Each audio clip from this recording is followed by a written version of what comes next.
Not all stories are fiction. Some are forgotten truths, whispered back from the dark. This is Grim Whisper Studios. Subscribe before it finds you. My name is Ethan Cole. I'm 29 years old, originally from Manchester. Last summer, I was in Prague for a freelance architecture project. I've always loved exploring abandoned spaces, old buildings, tunnels, things that most people find creepy. On June 17th, I went down to Nemsti Miru metro station, one of the deepest subway stations in Prague. I had just finished a late dinner, and something made me want to ride the escalator down, just to take photos. That's when I noticed it. At the far end of the platform, past where the trains usually stop, there was a dim green exit sign, flickering. But it wasn't on the map. Curiosity got me. I walked toward it, past the warning tape. Nobody stopped me. There was a narrow metal door, no handle, no label. Just slightly open. I shouldn't have gone in. But I did. Behind it was another tunnel. No graffiti. No trash. Just pale yellow walls and buzzing lights. Not underground stone, drywall. Weird, right? I turned around. The door was gone. Just a wall. I'm not talking metaphorical. It was literally not there anymore. I put my hand where it had been. Solid plaster. I was inside. Somewhere else. I started walking. Everything looked the same. Long corridors, low ceilings, stained carpet. There was this constant hum, like office lights buzzing but louder. And I kept feeling like someone was behind me. I kept turning corners, but the layout didn't make sense. It shifted, like the architecture was alive. My phone lost signal. Time on it? 3:13 a.m. Weird, since I had checked in at 11 p.m. Then I heard something. Footsteps. Slow. Barefoot. Not mine. I hid behind a column. Something walked past. It looked human, but its face, it was blurry, like a corrupted photo. I held my breath. When it vanished, I tried to run, but the hallway stretched. Like it didn't want me to leave. That was just the first night. I haven't seen the real world in what feels like weeks. And I'm not alone in here. I don't know how much time passed since I first got trapped in here. There's no clock. No window. My phone battery died after what felt like the third day. It never gets fully dark in this place. The lights, they flicker. Constantly. They hum like they're alive.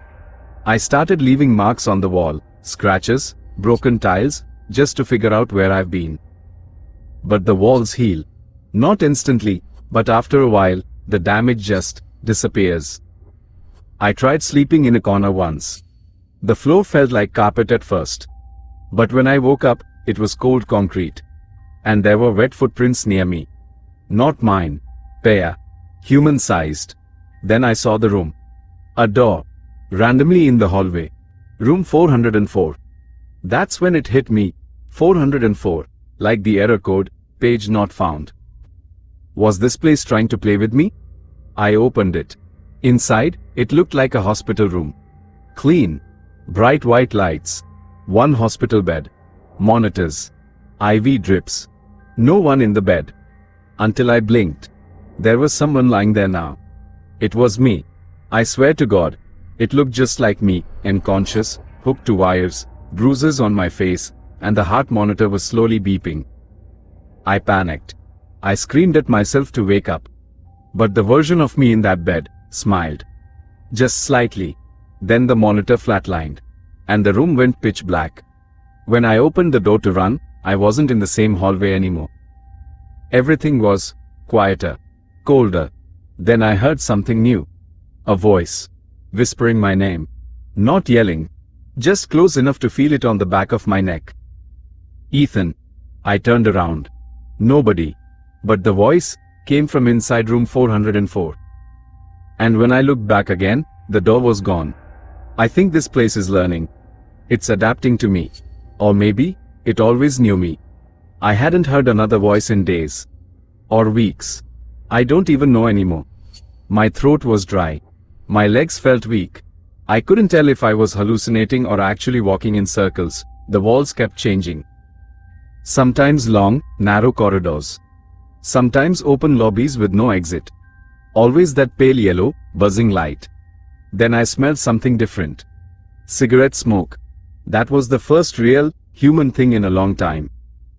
I turned a corner and saw light flickering under a door. Faint jazz music. The door was labeled, Lounge, Authorized Staff Only. I opened it. Inside, it looked like an old 1950s hotel bar. Red velvet seats. Dim yellow lamps. A jukebox playing something slow. And at the far end of the room, a man. Wearing a faded yellow suit. Pale skin. Sitting calmly. Smoking. I didn't even ask questions. I just said, "Who are you?" He looked up and said, "You shouldn't be here, Ethan." My heart dropped. I never told him my name. He gestured for me to sit. I hesitated, but sat anyway. He poured 2 drinks. One glass slid toward me on its own, like the table tilted just slightly. I asked him again, "Where am I?" He took a long drag and said, "This place is older than language.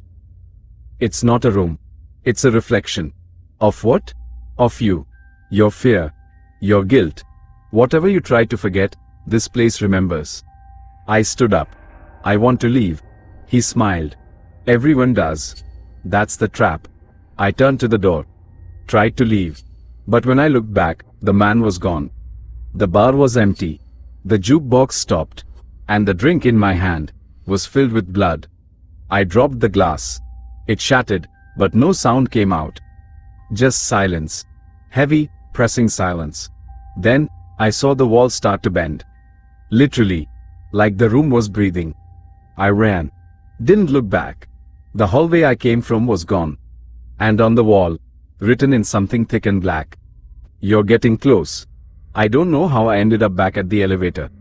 It was just there. Standing silently at the end of a narrow hallway, like it had been waiting for me. The metal doors were wristed. The call button was blinking, but instead of numbers, it just said, "Down." I hesitated. But there was nowhere else to go. As soon as I stepped in, the doors slammed shut. The elevator didn't feel like it was moving, but the lights inside started flickering. Then a voice crackled through the old speaker overhead. "Going down. Ethan Cole." My spine froze. No floor numbers. Just that distorted, robotic voice repeating, "Going down. Going down. Going." Suddenly, silence. The lights went out. And in the pitch dark, I heard something whisper, "Why did you leave her?" I felt like my heart stopped. The air got heavy, like grief. Then a screen flickered on inside the elevator wall. Grainy footage played, of me. A memory I'd buried. I was back in the hospital. Not the weird room 404 this time. The real one. The night my sister died. I had promised her I'd be there, but I wasn't. I chose to go to a meeting. Told myself I'd see her the next morning. She passed away in her sleep. Alone. I screamed at the screen, "Stop. Stop." But the elevator kept playing it, again and again. Then, a shadowy figure appeared in the corner of the elevator. Same blurry face as before. Only this time, it spoke. "Regret feeds this place. And you're a feast." I started banging on the doors, kicking, screaming. Then suddenly, the doors opened. I stumbled out, back into the yellow-lit halls. But something was different now. I was bleeding. From my nose. My ears. And on the wall, scratched in deep letters. "You don't leave until you forgive yourself." I don't remember collapsing, but I woke up on the floor, shaking. The bleeding had stopped, but everything felt colder. Silent. Heavy.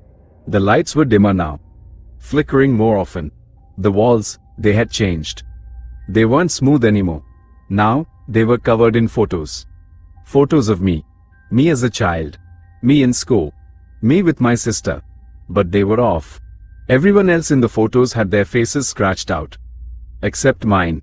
I walked through the hallway of memories, heart pounding. I turned a corner, and there it was again, the elevator. But this time, the screen above the door said, "Exit, only if you understand." I stepped in. No buttons. No voice. Only a mirror across the elevator wall. At first, I saw myself. Tired. Dirty. Broken. But then, I started seeing things behind me. Shadows. Versions of me, younger, older, scared, angry, all whispering something I couldn't hear. And then, one version stepped forward. The one from the hospital bed. He looked right at me and said, "You still think this place is punishing you. But you built it. Every corner, every hallway, it's you." I wanted to scream, but I couldn't move. Then he pointed behind me. There was a door. It wasn't metal. It was wood, like a front door of a house, with a welcome mat, and a note hanging on it. "Leave, if you're ready to live with it." I opened the door, and I was outside. On a quiet street, morning sunlight, birds, a coffee shop across the road. I stood there for 10 minutes, not moving, not breathing. I was back. Or at least, I thought I was. Until a stranger brushed past me, whispered right into my ear, "Welcome back, Ethan." I turned around. Nobody was there. And from far behind me, in the soft hum of the morning air, I heard the lights buzzing. Just like in the back rooms. My name is Ethan Cole.